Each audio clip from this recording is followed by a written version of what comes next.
Yes. And wait until you see the red live. Okay, it's coming. It's saying preview connecting to the streaming software. Hello, if you're here watching our live, we're connecting to Instagram. Just give us 1 minute. Can you see me? Let me check right now. With my twin? Yeah, it is. When I first saw your picture, I'm like, huh, we look very similar. Oh, yeah. Okay. We could be sisters for sure. Okay, I'm getting off there. I'm going back to the other. Okay, so now we got Instagram. So I had this problem the other day. I walked through it with Dr. Ellick, who I had on, talking about empowering women.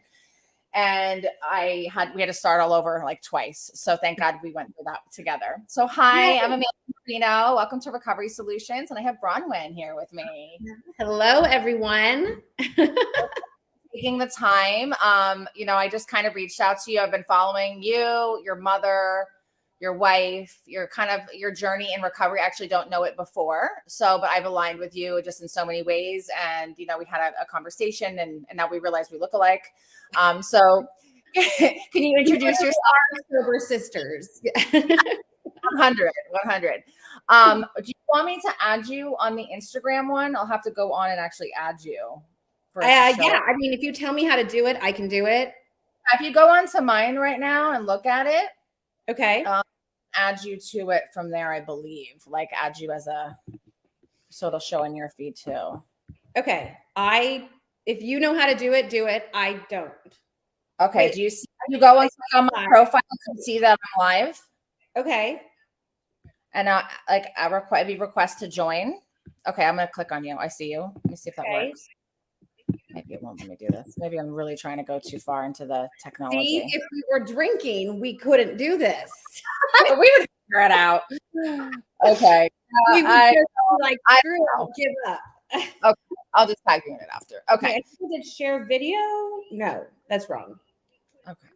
Okay. Is it working? I'm gonna let it go because I'll get stuck on a spiral like I did with poor. Okay. I was like determined. I'm like, I'm gonna make this work because technology is not my like go-to thing. Yeah. I've learned. Young people that help me, and I call them no matter how many times. What do I do now? And they're like, okay. So I say Yasmin. I say sometimes you might think I'm younger than I am, but then when you just help me, and I'm like, and then we go through a situation like this, I definitely show that like, no, I'm not. I have to be shown and walk through. That's how I am. Same. So you just got back from New York. You moved. How long ago did you move to Tennessee? And we moved here in April, so about 9 months. Okay. How do you like it? I'm loving it here. I'm loving it. I miss my family. Obviously, I miss my mom. I miss my dad, and my grandparents and everyone. I grew up in Orange County. I grew up in Laguna Beach, so I miss my friends, but I had to start over. Getting sober in such a public way and coming out in such a public way, I got to the point where I would have to bring one of my children with me to go grocery shopping because I was having panic attacks. Because I felt like everyone knew everything about me and I couldn't handle it. And so I became kind of a recluse. And so I was like, I got to get out of Orange County. I don't know where I'm headed, but I got to go. And so I had looked, I wanted, good schools, family friendly, queer friendly. I had some prerequisites. And Jason Waller, who's also sober, he was on a TV show called The Hills. Okay. He and I were really good friends, and he had just moved to this town, and he loved it. His wife Ashley and him loved it. And so when we were doing our cross-country trip to check out places to live, the second I got here, I went, oh, this is it. It just felt like home right away. Felt it. Yes. I know that feeling. And you had like the gut feeling. You probably couldn't stop thinking about it when you left. Like, was that what you felt? It was like, there's something about this. It's so green. It's so beautiful. My family's from Mississippi, so I'd been in the deep South, but I'd never been to Tennessee before. I'd never been to Nashville. And it wasn't what I was expecting. I definitely had some preconceived notions coming from the West Coast, and Jen coming from, at the time, she was living in Germany. Okay. And we had to check ourselves for the world and coming to Tennessee. Yeah, well, we met on Instagram. That is how we met. Oh, that's so cute, and that's how we met. Yeah. So, we found this little place of heaven, which I thought was going to be I definitely had some preconceived notions on how people were going to be here. Totally. That I had to learn the hard way, that I didn't know what it was going to be like here. And it's been a great experience. That's amazing. Yeah, I've been, so I've been to Nashville many times for work. And then when I was filming the show Intervention, we filmed in Memphis. And in my head, Memphis was going to be like Nashville. No. I had no idea. They called me the day before and they were like, hey, we don't know if we're going to bring you, Amanda, because it's that dangerous here. Like there's shootings. And so like, and I was like, and then I'm sharing this with my family and they're scared for me. But then I found I had like armed security. And so that we weren't going to like do this intervention unless it was safe and we had the security. So yeah, I was a little scared of Memphis, but Nashville, I love. Nashville is great. I'm in a place called Franklin, right outside Nashville, which is beautiful, wide open spaces. I mean, it's so green. There's rivers and lakes and like, Love that. It reminds me of the little town Gilmore Girls. Yes. Love that. I love it. Where is it near like Murfreesboro? Like I know where that is. It's near there. It's like half an hour. Murfreesboro is southeast. Okay. So about half an hour, 40 minutes. Awesome. Yeah. Awesome. I'm super happy. It's super important to like love where you live, and to feel good about. And I understand like the needing a change thing. Yeah.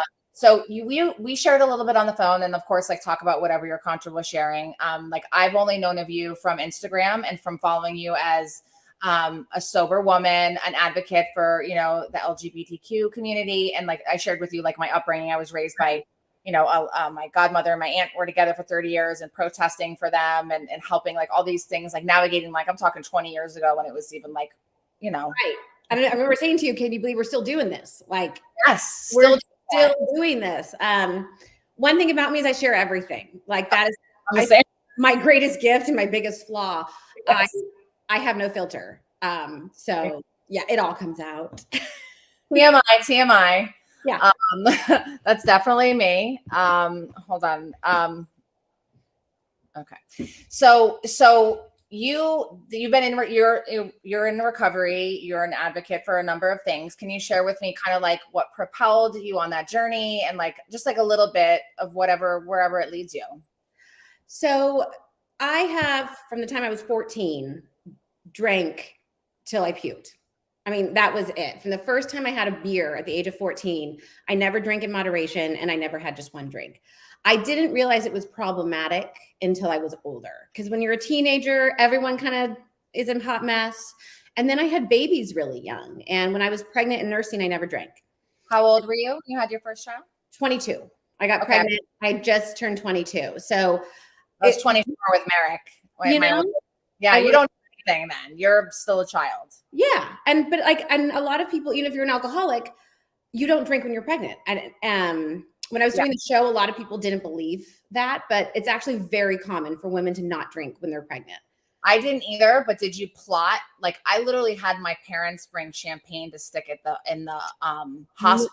No, I was so like knee deep in attachment parenting, natural birth, making homemade. I was like so entrenched in that. I nursed for 2 years. Wow. And I never was going to drink when I was nursing. I put my mattress on the floor. I laid in, I slept what's it called? Bed shared. I did all of that. So no, not at all. It wasn't until my third child was like 1. I just weaned him. Sean, my ex-husband, had just started making like decent money and it was like off to the races. It was Vegas, cocaine, alcohol, living it up. I mean, we had the biggest heads ever. We thought we were so cool. And then that's when I think it started to become problematic because I was a mom. I was making bad choices. And a lot of them. And that's the first time I tried to get sober was shortly after that. I went to AA, didn't work. The second time I got sober was about a year later. And I remember I was so drunk. I never have drank and drove, but I lived in a neighborhood where I could walk. Okay. Like the kids' school was 2 blocks away. Right. I live across from the elementary school. I can walk. So for better or worse, I don't know what that was, but I was so drunk, I couldn't go get my kids. And so I called my friend and I said, I need help. Sean was out of town. We got the kids and my mother found me a place in Mexico that was doing Ibogaine therapy. So I went to Mexico and I did Ibogaine, and I didn't drink for 7 years. And when was this? It's called Ibogaine. It's from that. It is. I don't know because I want to. It is. It's like a journey drug, a hallucinogen from the iboga plant. But it's not fun. You're not doing this for like recreation. No one's going to a party and doing this. It's not a party drug. It's not horrible. You can open your. I was never into hallucinogens. That's not my jam. But I'm a control freak. But I was desperate. And I was desperate for anything that didn't require me to do the work. And that's the truth. I didn't want to do the work. Okay. And so I got sober, lasted for about 7 years. I had 4 kids during that period. And then I got cast on a television show where drinking heavily is not required, but required. Highly encouraged. High beyond encouraged. And I think there's a lot of talk right now. It's called reality reckoning, where a lot of these stories are going to start coming out that aren't okay. There was a lot that happened behind the scenes that if people knew about, you'd be like, I can't watch these shows anymore. And I went in 9 months of filming from being sober to being blackout drunk most nights and having to watch the scenes on television with no recollection of filming them. Oh my God, I can't even imagine. I have goosebumps. And it was like, and you're on a show where the next day you have to show up and then talk to someone that happened the night before, and production would come earlier and be like, well, we have to talk about this. And I'm like, I don't know what you're talking about. And they were like, oh. And then they show you the footage and you're like, no, they never show you the footage, but they can't really intervene. So I remember like once my favorite producer, his name's James. He was like, okay, so instead of how we were going to start this scene, we're going to have you call Tamara because you obviously don't remember what you did last night. And so I had to call her and she was like, oh, honey, no. It wasn't pretty. So 12 days before we were filming the second season, I was at a party in Miami. Kelly Dodd's fiance at the time, now husband, was having a huge party. And I don't know where it came from, but there was a copious amounts of like drugs. And I had sworn I would never do drugs again. And I did. And that was the weekend where I was like, I need help. I can't do this anymore.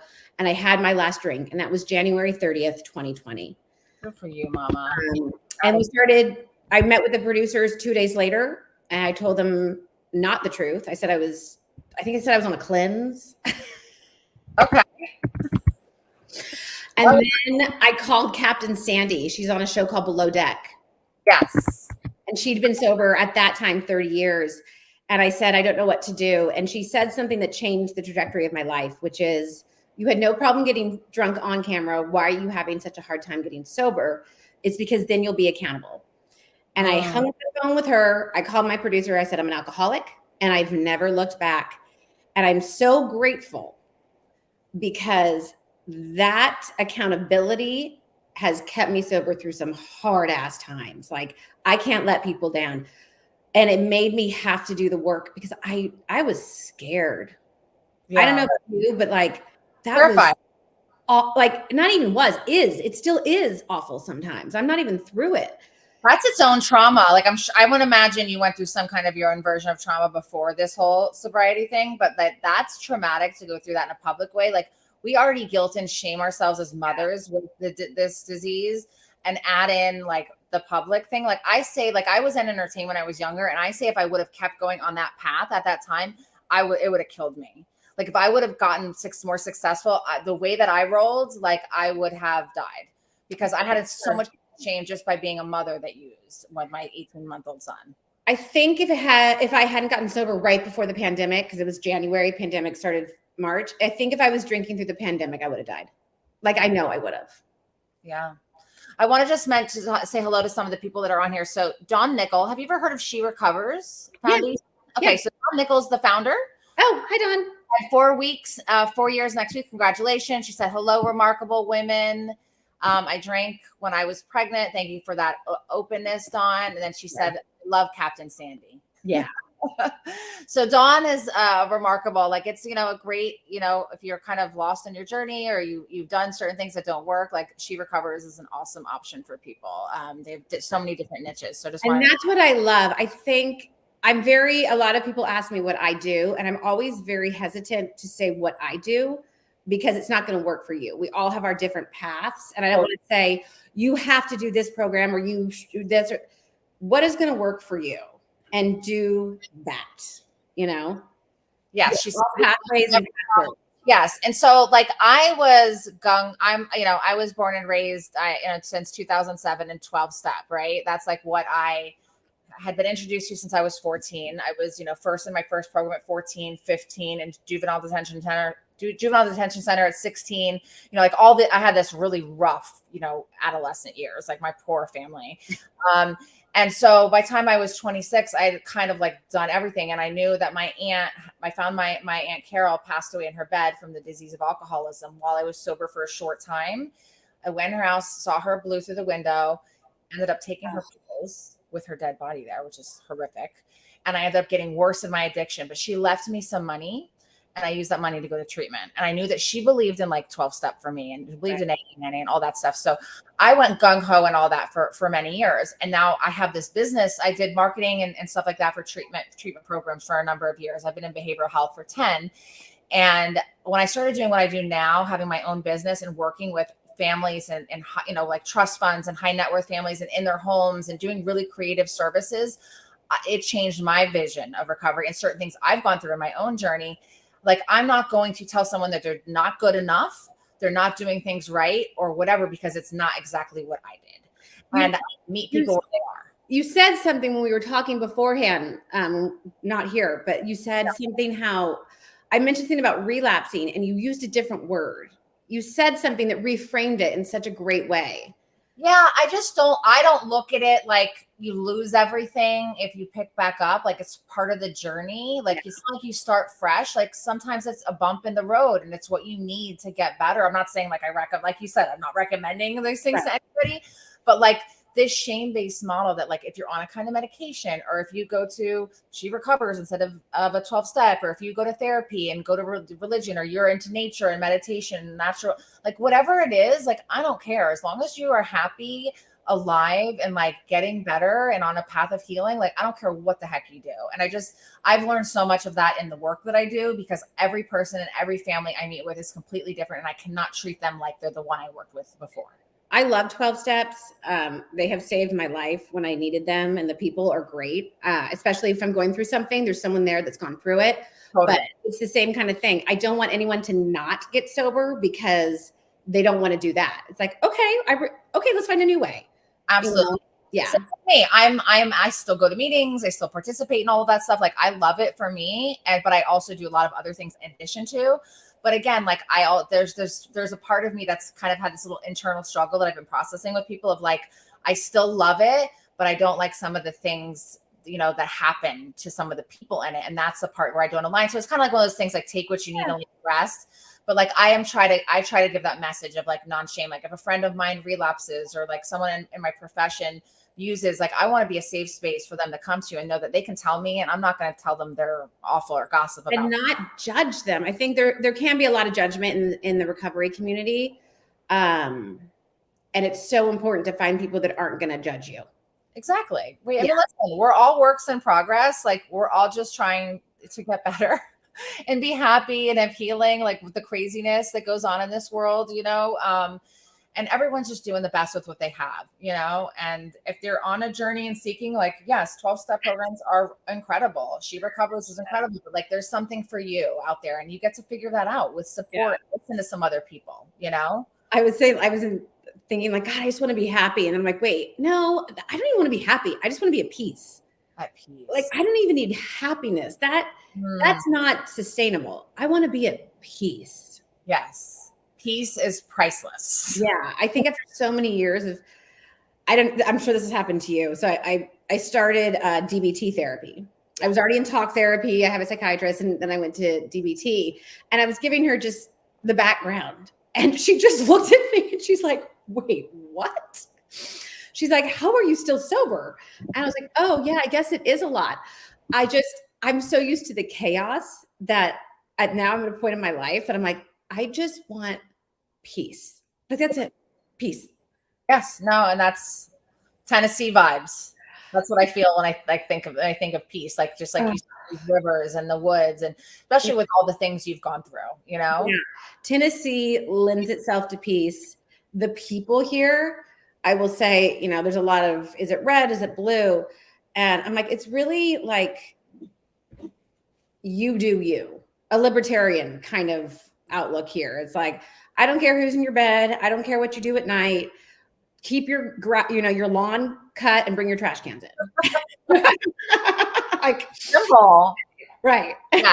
I live in Palm Beach County, Florida, and it's we're kind of probably like Orange County was. We're kind of like we get people from all over that end up here. Like I'm born and raised here.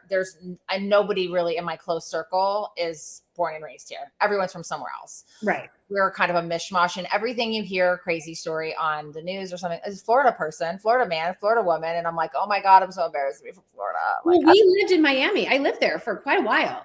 Okay, I was born in Plantation. Like, yeah, I tried to get sober there twice.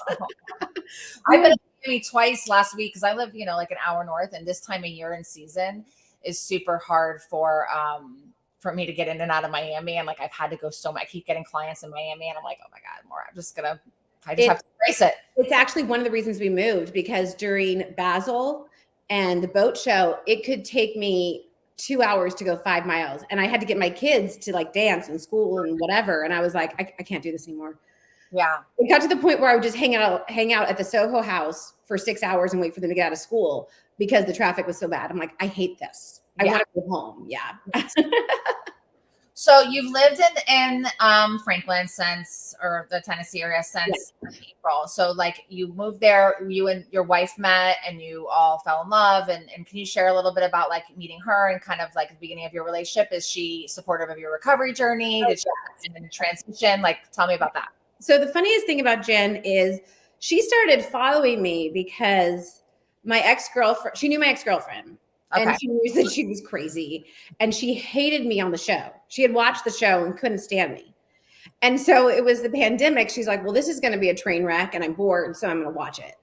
But then through my content, she's like, okay, maybe she's not as awful as I thought, but she truly did not like me. So our first date, and I put that in parentheses because she didn't know we were on a date. I thought we were. She was doing it as a dare to her friends. Like her gay guy friends are like, oh my God, you're going out with a housewife. Like, please do this for us. That's so she's in New York. I'm in New York. She shows up and we ended up having the best first date. It was just one of those like kismet things. And we were pretty much that was our first date. Our second date was like the next day. We went hiking, got extremely lost for 5 hours. Oh no. That's the whole time. And then she went back to Berlin, and our third date never ended. So she flew out and met me in Puerto Rico, or Miami, then Puerto Rico, and never went back. I mean, she went back with me. We got her stuff and everything, but like she came out for our third date, and here we are almost 2 years later. That is so cool. Now, Jen was also on a show, correct? Jen did Below Deck. I thought. Okay. This was like way before we met. So like I love Captain Sandy. She got along well with Captain Sandy. We're good friends with Kyle and Tosh, who she met on the boat. So her brother was the charter prime, I think it's called, and she was one of the guests on it. Okay. But it just happened to air while we were first dating, but total coincidence. That's so funny. Yeah. How long were you married to your husband? And how many kids do you have? 7? I have 7 children. We were married legally for 23 years. Okay. And did you know you always liked women or? Yeah. Okay. I always knew I liked women. I grew up in the 80s and 90s though. And there wasn't really a prototype for women starting lives together and having families and the picket fence. I grew up, my mom was in med school. I was shifted around from family member to family member. I went to boarding school. I never had that stable base. So all I wanted was to be a mom. That was it. I wanted to have a bunch of kids and be a mom.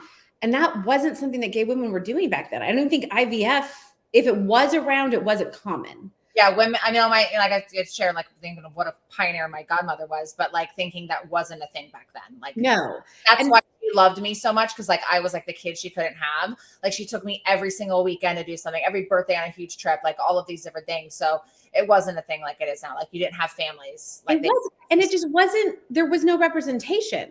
In my mind, and this is going to sound horrible, but it was like, I can't be gay. I don't like flannel. You know what I mean? Like I wear pink. So like almost like the stereotype of yeah. But I believed it. And gay was still an insult. When I was in high school, you still use that as a slur. Yeah. And so I always made out with girls and slept with women, but I wasn't gay. Yeah. I just was and it's hard for me to explain it now because it's so funny looking back. Like even as a child, my Barbies were having sex with each other. Ken, it was like the movie. He was nowhere to be found. So I was doing what Greta was doing, 40 years ago. But it just, looking back, I'm like, oh my God, how did I not know? Like if I ever did watch porn, it was always two women. There was never a man there. And I used to kind of joke that I was like, Sean was my person, but I like girls were sexier. But now I'm like, no, I'm gay. And Sean and I kind of had like a girlfriend for part of our relationship.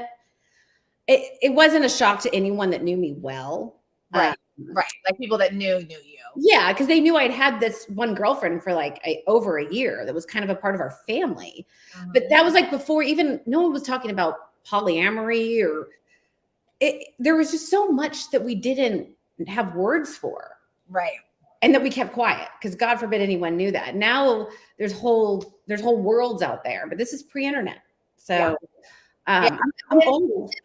We're stepping into an even more modern age, I think, with this younger generation where they're not labeling anything. Like they're saying like, we like what we like and who we like, and we're not calling it anything. It just is what it is. And I have like a lot of respect for that. Like one thing I've seen with like Willow Smith, I thought, some of her things on that, she talks about like, like it's just not about it's not about like a label for me. It's like about whatever I'm connected to. And I hope we get there. I really do hope we get there with gender and sexuality and really with everything, because there's so many boxes we're put into, especially as women. No, that's not true. Men are too. And we just need to start breaking those boxes into confetti. You know what I mean? And like, who are you? Inside all of this, who are you? Yeah. Yeah. And I think if we really took it down to that, a lot more people would be in same-sex relationships and opposite sex. You would fall in love with that famous line. It's about the wine, not the label. Absolutely. I love that line because it's so true. And I have kids in the LGBTQIA plus community, and it's so nice to see how accepted they are and how they don't even bat an eye. Yeah. The fact that I, got divorced was hard on them. The fact that I am with a woman, not one of my kids has ever thought that was weird or different. I love that. Yeah. Who created that? Like, that's what my mom created with me. Like it was a hard rude awakening, especially like where I live. It's kind of the opposite of like how I am and how I was raised. But, like I was raised where we didn't see race and we didn't see sex. Like that was not weird for me. Like I found out my godmother was gay. I asked her at 6. I said, imagine she was like, what the hell do I say? Like, are you gay? And I was like, does that mean I'm going to be gay? Cause I'm so close to, like, I was so enlightened, but like, just the fact that I was raised in that kind of kept me in this thing. Like I said to a friend of mine, like an African-American male friend of mine, I'm like, I don't see color. Like he's like, that's great, Amanda, but that's actually not okay for you to say either, because just because you don't see it doesn't mean that it's not a thing. And I'm like, and then I was like, oh my God, like foot in mouth, like, cause I don't see those things doesn't mean that they don't exist. And for me to say that is almost invalidating. That's what I learned during 2020 in the pandemic, during the whole Black Lives Matter time of our lives, was how ignorant I was on things, how things that I would say, oh, I don't see color. And it's like, okay, but you have to, because we do. And I was like, oh, there's so much problematic behaviors that I have been exhibiting that I had no idea about. Like, I'm so sorry. What can I do? I'm sorry it took me so long to get here. What can I do now? But absolutely. It's educating and like educating ourselves and being open to different things. And, like I was like foot and mouth at that moment. Like I thought I was saying something like that was like, like people do that with sober things too. Unless you're an alcoholic, people don't support you not drinking. Like people put their foot in their mouth all the time. I have friends that aren't alcoholics who decide to stop drinking, and people are like, oh, come on, don't be. I'm actually watching it play out right now on Real Housewives of Beverly Hills with one of the stars on it, Kyle. They're like, oh, she's so boring now, blah, blah, blah. No, if someone's not drinking, you don't make fun of them. You don't put them down. You don't say they're boring. You say, oh, that's great. What can I do to support you? That's it. That's it. Absolutely. I remember I used to always like have to give like all these reasons why I didn't drink, you know what I mean? Or why I didn't engage in certain things because it was weird at the time, you know, and it shouldn't be like, that's another thing that the younger generation is doing. They're making like sobriety cool. Yeah. And making like, and not even doing it because it's problematic, just because it's for health and because it like ages you and like just all the different things that it does. Like, I'm really proud of this younger generation, and I have hope for them that they like don't see that how like I feel like my age group did, like where like it was cool. I have the coolest mocktail bar over here, and I bought all of it at Wines Plus or something, and it's all mocktails. You know, you send me some recipes. There is like, I honestly love the way it looks because I'm like, wow, I still get to, like, it's so pretty, and it's not gonna make me feel bad. I love that. Yeah, I definitely am open to some good things because, like, you know, I have a partner who drinks, and you know, and like I've been with somebody in recovery for a very long time. You know, like always with someone in recovery.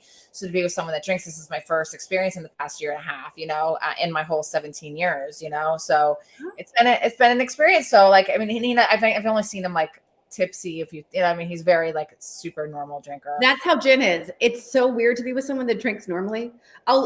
She'll go out to dinner and have a drink, and I'm like, that is crazy.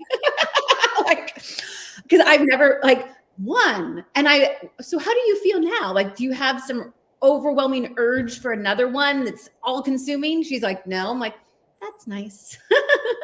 Enjoy. Yeah, totally. But I will say the thing I love about Jen is her family is in recovery. Her sister's in recovery. Yeah, that helps. And like her other sister's baby daddy is in recovery. So when I met Jen, she was very familiar with like 12 steps and recovery and all of that. And her family never has alcohol in their house. Oh, that's awesome. Just how they were raised or whatever. So being sober in her home and her family is so easy.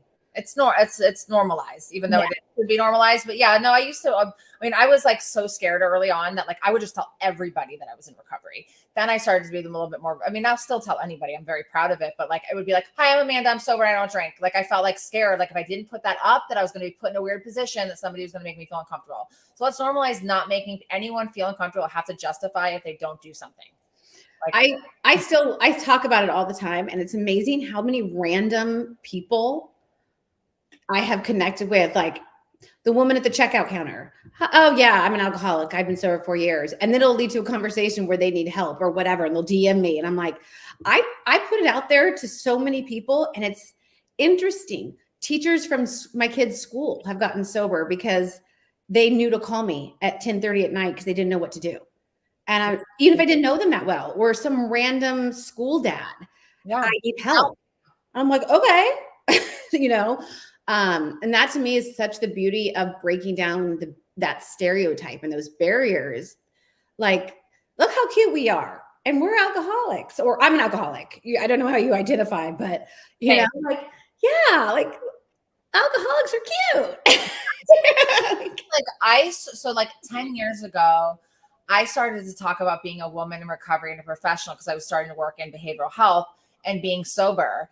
And I was like one of the first people ever on LinkedIn and I would get hundreds of thousands of views and like all this support. And then I'd get like some jabs and some nasty. So like I kind of went through all that whole thing on LinkedIn, and now it's very talked about on there on LinkedIn as well as it is everywhere else. But like, I wanted people to break and remove this stigma of like what they think that looks like. And yes, you can be successful. Yes, you can have all the money in the world. Yes, you can have all the things on the outside, but it's what's going on underneath and behind closed doors. And the alcoholic or the addict is not just the person living under a bridge or prostituting on a corner. Yeah. I mean, and there's so many different layers. And I think people have this stereotype in their mind. They're like, well, I'm not that, so I'm not that. Mine was my father. I'm not that. He was always my yard post of what an alcoholic was. And as long as I wasn't that bad, then I wasn't one. And then I was that bad. But I've found that like if I didn't have that yard post of my dad, I probably could have stopped a lot earlier. Not that I regret any of it because I got sober the way I was supposed to, but we all have that. Well, I'm not an alcoholic if yes. Mine was so like my sister. So I had the crazy like childhood, the really big trauma. So sexual abuse, physical abuse in front of me. My mom was very domestically abused. My sister was kidnapped in front of me. Once we escaped from the man and he took her to Canada, we had to restrict. So this whole like big trauma stuff. And for me, like I believed, this is what I chalked it up to. Like anyone that went through what I went through is meant to be messed up. And I'm lucky I'm only this messed up. And I was good with that. right. Like that was like my, I mean, it was a very valid, real excuse, right? Like and stuff did happen. And I was like, and then I woke up one day and I was like, somewhere along the way, someone said, Amanda, you don't have to keep hurting yourself because you were hurt. Like that's giving that person all that power. And I was like, oh my God, I'm killing myself because I was hurt. And I felt like I'm supposed to be fucked up the rest of my life because I'm hurting. Like, no, that's not the way it's supposed to be. I call those God shots. 100. You have that moment of, and everything from that point on, like, I've had like 3 of them in my life when it's like, oh, okay. Yeah, I know my first like spiritual awakening to the whole recovery. Like that was my first thing of like my aha, like my trauma and my healing and things like that. Nitya, she loves you. So say hi to Nitya. I promise I'd give her a shout out. She owns a program here in Jupiter, Florida called Heal. It's like a trauma program. And she's a beautiful soul. She spoke at the She Recovers conference, actually. Oh, I need to go next year. I don't know if you're doing it anymore, Dawn. I don't think you're doing it anymore. Oh, Dawn. Oh, yeah, Dawn and not Nitya are on here both. I'll find out though from Dawn if she's doing it anymore. But it's fantastic. So I, with the continuing to just harm myself because I was harmed was we aren't able to do them, she said, anymore. Oh, okay. Well, maybe we'll just all get coffee.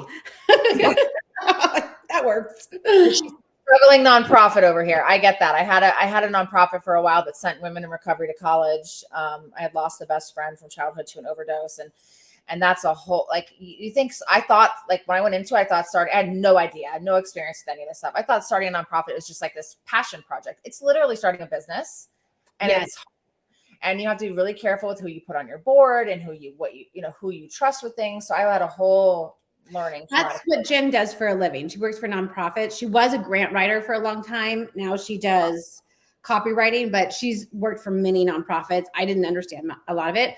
But Red Songbird is who Jason Waller works with. And that's the company or the nonprofit he works with. So if you ever need some money to help someone get sober and send them to rehab, that's what Red Songbird does. And I think they're pretty well funded. So awesome. If Dawn wants to put that up there, if she ever has someone that needs help, Red Songbird. Called Red Songbird. I'm going to put it in the comments. Yeah, it's called Red Songbird. And that's what Jason Waller does. He works in conjunction with someone else. I'm forgetting her name. It'll come to me. And they don't turn anyone away. Awesome. Yeah. I mean, I get calls and this is the thing. Like I tend most of my client load is like, higher worth families and things like that. And the trust funds and the big, a lot of money, a lot of things, a lot of mess, that are, they have everything in the world, but yet they have a lot of struggles, behind the scenes. But anyone that calls me, regardless whether I help them go to a free program or they just need a therapist or whatever, like I'm always willing to help people. And I think the thing that you have to remember too is like this hits everyone. It doesn't matter how much money you have or whatever. This hits everyone. Sometimes having more money in some ways makes it worse because you can keep going longer. It does. I tell people that it's like, I didn't really realize that until I was doing the work because I had worked for like insurance-based programs and, people that were like some that had nothing and were desperate. Sometimes when you start with nothing, you have that desperation to do whatever you have to do. But when you have like everything on the outside, the bottoms are harder and the generational trauma, it's harder for them to set the boundaries. And it's definitely gets really, really complicated. Like I tell them, listen, I'm not going to deny that you're not successful, that you haven't made money, that you don't have all this stuff. Like that is valid. But I'm telling you that what your health is and what your relationships in your life and all of these different things that you have going on are really bad, and that's what it's about. It's none of this stuff is about the outside shit. It's just not. And then when you get sober, a lot of those relationships you end up are very codependent. There's so much that I've learned since getting sober about relationships in my life. I'm sure same with you, where just things, when that veil is lifted and you come out of it, you're like, wow, that was really unhealthy. I will say this. Yes. I have, when I was married, I was very wealthy. And now that I'm divorced, I barely make ends meet living in a townhouse in Franklin. Like, I'm below middle class and I have never been happier. So like, and that's a huge testament. You know, like I have been at the extreme. Like I just got a car and I had to wait 4 months to be able to save up to lease a car. Like that's where I'm at. But I have never been happier because I'm sober and it's real and it's mine. And like I had to work for it and show up for myself. And in the beginning, I wanted to crawl in the corner and be like, I can't do this. It's too hard. But I was like, you know what? No, yes, this is hard. This is really freaking hard. But I'm going to be a role model to myself and my kids. And I am happier with very little sober than I ever was with everything. Not even just when I was drinking, because I wasn't always drinking, but I wasn't sober. Yeah, the life. And I want everyone to realize that you cannot be drinking and not be sober, if that makes sense. You know what I'm saying. Absolutely. At 100, you can be miserable and not like kind of, identify. Like if you're just put down your drinks or drug and you're still an asshole, you're still an asshole. And then you're going to fill it with other stuff. You're going to fill it with shopping or sex or parties or travel. You have to do the work, and then you realize what really makes you happy. And I have learned that everything I thought I wanted, I didn't. I've got that so many times in the past few years. Even like I had worked all last year to like sell my part of my business, I get an investor, and have certain things pan out in a certain way. And like all of it completely went the other way. But guess what? I'm like a few weeks into 2024 and it's been the best ever. Like I wasn't what I worked for, what I wanted. I remember like I was in a relationship where like I had a lot of beautiful bells and whistles and things like that, but it came to the place where I'd rather than be this beautiful paradise, I'd rather be home alone on my couch and be in some beautiful paradise and be miserable, right? Or feel lonely and sad and with somebody, you know what I mean? That's awful. Like, and I felt that, like, I don't care about all that stuff. Like, I'd rather have like peace. I'd rather be like home with it's the peace. We somewhere along the lines of marketing and whatever, we're taught that happiness is stuff and the things we see marketed to us. Happiness, true happiness is just finding that peace and contentment with what you have, where you are. Absolutely. And sobriety gives that to us. Yeah, absolutely. And listen, it's not like we live in this state of constant peace. That's for sure. Because no, we don't. It's the desire for the peace, right? Like I have hard boundaries. Like I have like you're not bringing that shit in my space. Like I worked too hard for this life. I lived in chaos and drama, and you did on a whole nother level with the show. But I lived in that was all my life was. And now like I will set some hard ass boundaries and be like, nope, you're not, like, remove me from this group text because I don't know like what's going on over there. Before I did this today, I was down at the courthouse trying to deal with custody stuff with my kids, with my ex-husband. Like, it wasn't nice. It wasn't peaceful, but it was needed. It was done, and it was done. I kept my side of the street clean. Yes, that's all we can do. And that is sobriety too. It's not that things will be peaceful, because it's just when things aren't, you can manage it correctly and you can do what needs to be done, taking one indicated step at a time, and then not bring it into your house, into your soul. Like you showed up to this today, like as a ray of light and love and vulnerable. You know what I mean? You could have been like, no, fuck that. I don't want to do it. And just like, I'm not in the mood, but you did, and sometimes, and it's okay to show up and it's okay to sometimes not show up too. Like that's one thing I've learned, giving myself grace. Like sometimes I need to cancel things and I have to take myself and take care of myself. Jen hates it. I always show up for sober people, but like if we have a night out and I'll be, I don't want to go. She's like, you can't just cancel on people. I'm like, the right people in my life realize that if I cancel on them, there's a reason. I don't want people in my life that I can't cancel on. Totally.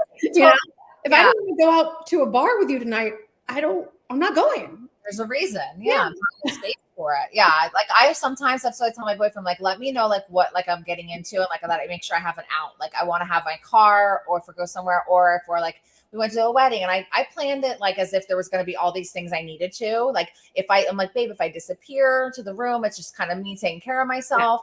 I didn't need to do any of that. But the fact that I had all that stuff like set up, like just in case, because this is like, again, the most times I've been around these situations in a very, very long time, you know? I love a good bathroom stall moment. Sometimes if I get overwhelmed, I just go in there probably for 2 extra minutes. I know what they're probably thinking I'm doing in there, and it's not that, but like, I just take a mental break and I'm like, okay, all right, let's go back out there. But yeah, you'll see me in the bathroom sometimes in the stall for a good few minutes, just regrouping. Regrouping. Yeah. Or sometimes, I mean, a little bit better maybe walking outside, but if all you got is the bathroom, you got the bathroom, you know? Like, you mentioned to me that you've been back in school. So I kind of wanted to share, like, you're on this, like, you know, you're starting this new life. You're fighting for, you know, things with your divorce and your children. And, you know, you found this beautiful place to live. You found the love of your life. Like, and you're also following new passions and dreams. So yeah. share some of that with people. Well, when I got divorced, I'd been a stay-at-home mom for 23 years. I'd never had a job. I dropped out of college because I got pregnant with Bella. So I didn't have the skill set. I didn't have a career to fall back on. And I wasn't getting alimony or child support. I was completely on my own. And I kind of had to figure out, okay, what do you want to do? And luckily I had my parents and I had Jen. So I had this space to figure out, what do you want to do? And for me, that was going into the recovery world. So I finished my program to be a peer recovery coach. And now I'm going for my KSAC. And then I'm going to go back for my degree because I've always wanted to finish it. You know, I dropped out after 2.5 years, and it's always something that I wanted to do just for me. Totally. So I'm going to be a recovery coach, then, you know, help people in the recovery world. But eventually I want to become a licensed therapist. And I'm sort of on a 4-year plan for that. I'm giving myself time, but I'm able to make enough to support my life. And that's really pretty amazing for someone that I literally started first time out of the gate at 46, you know, started my new life with no, like nothing behind me. It's like, okay. And I think it just goes to show that it's never too late to start over. It's not. Like, I left a marriage 3 years ago, and he's a great man. Like I shared with you, I have very good relationships, thank God, with my children's dads, but wonderful man. Telling a wonderful, good man that like you don't want to be in the marriage anymore is awful. Like if they suck and like they do whatever, maybe it's a little easier, but telling a good man is, it's awful. It's awful for them to hear. It's awful for you to do. But like I started all over right before my 40th birthday. Like people thought I was having a nervous breakdown, or I was having a midlife crisis, or that I was maybe gay. Like these are the things that my kids and some of the people, because they were so confused. But I knew inside. Why else would you leave a good man? Right. It couldn't just be that it just was the different feelings, right? Like, and I was following my heart. And if I would have stayed in, then it may have compromised my well-being, right? Like, and I have to teach my children and teach and for myself that, you know, we do hard things, that if we know internally something is the best move for us, like we have to do it and we have to move forward. Like I can't deny that. I can deny it and push it down for so long, but then it takes over. I started to have panic attacks. It was coming out, like we say, in other ways, right? If we don't address it. That's what happens. If you don't address it, and if you're not authentic to your true self, it's going to come out. It's going to come out. Well, I'm super proud of you. Like that's what, you know, like company Next Level Recovery Associates, that's what we do. We do interventions, we do recovery coaching, case management. We provide sober companions, like all that stuff. I love this work. You know, we have a psychologist on our team, a psychiatrist, like to oversee the clinical lens. But that's such a beautiful path you're on. You know, I actually did my training through Dawn's company through amazing. So I'm a She Recovers coach. They offer a coaching training through that too. The Cheryl is a friend of mine. Oh, that's amazing. Graduated at 57, got her license at 60. It's never too late. Oh, I love that. I hope everyone sees that right there. Like 40, 46, 57. It is never too late to have the life that you want. Never. And I think that's where when I do, you know, interventions with women that are in like their 60s, that's generally what the struggle is like, they don't feel like what's ahead for me. And it's like trying to help identify what passion, because I'm about passion and purpose. Yeah. I cannot go at this phase of my life. I just know myself. I cannot go clock in somewhere and have no passion and purpose and just show up for something. I just can't. That's just not who I am. Right. I have to have passion and purpose. And like my business partner, he was my business partner for the first 4 years of my business up until January 1. But like when he started to feel pulled and called in a different direction and didn't love this work anymore, like I wanted that for him. Like as much as I selfishly, codependently didn't want to lose my business partner and my brother, like in my company, like I want everyone to find that, to find what they're passionate about. Like what brings you alive? What makes you want to wake up? Because not every day I wake up in the morning going, oh yay, I'm grateful I get to deal with all kinds of craziness today. But I overall like love what I do and I'm passionate about it. And that I get those aha moments of, ooh, this is why I do what I do. I love that. I love that. Yeah, I just saw one of the women I did an intervention on 4 years ago. She just celebrated 4 years, and she like tagged me on Facebook, and I just had that whole like memory lane thing of just like thinking about like, wow, how far she's come. So Katie Beth, give you a shout out only because you tagged yourself. Say that, but yeah, and now she's actually done a couple things with me, like doing some coaching stuff. So it's super cool. And like those are the moments, like when you see somebody following their dreams and their passions, it's beautiful. So that's super inspiring for you, for Cheryl, and for anyone else that's on here that's taken the risk. Nobody needs to know why you're doing what you do. As long as you know and you're following your own heart, that's all you need to know. Yeah. And don't listen to anyone that says you can't do it. Just ignore them. Just keep doing it. Yes. True testament. So, is there anything that you would like to share? I know you said at the beginning, like, I don't want to say something to people about what I do, but would you share a little bit like what you do that like keeps you kind of going? Obviously you're following your heart, you're following your dreams, which is such bravery. Like, what do you do to keep yourself going and keep yourself afloat on this healing journey? I think a big part of my healing journey is to sort of take stock every day. I make a gratitude list. Like every day I sit down, I wake up very early. I wake up at like 4 a.m. Naturally. I'm a morning person now. I want that. I'm not that, but I want that. I don't know why. It just happened the older I got. But I wake up, Jen sleeps into like 7 or so. So I have 3 hours before her and the kids wake up. And I go and I do my schoolwork. I do all my work. And then I write down things that I'm grateful for.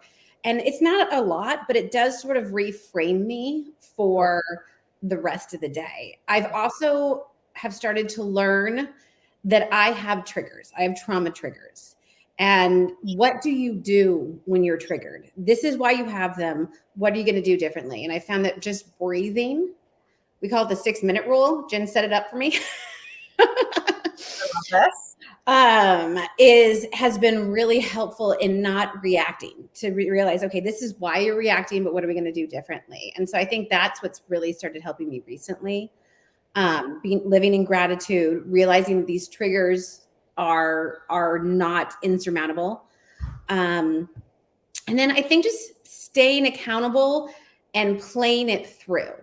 I was watching something on Instagram, and it was a reenactment, but it was like how he used to hide alcohol. So when he would wake up or drink, no one would know.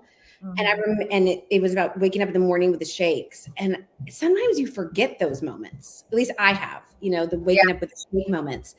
And I think it's just reminding myself what would happen if I drank again. It's not the fun parties out for me. It's waking up with the shakes the next morning. Yeah. And then just romance like the good times, right? Like sometimes when we think about it, we think about like those moments of like the fun and whatever, like we do with toxic relationships. Like when we think backward, like, oh, so no, it was not that. It was like that a long ass time ago. It wasn't like that for the last long chunk of it. I mean, I think the last part of it is the sober community, finding people that are sober. A lot of my friends are sober. When I go out at night, most of the people that I'm with, sometimes they'll have spouses that are normal drinkers, but for the most part, everyone that I surround myself is sober. Yeah. And I can call them, I can cry with them. I can sit there in silence with them if I don't want to. So I think those are all really good things to have in your toolbox. Yeah. People that get you and love you for you in regard, that's taken me definitely a journey to like find those people and keep them.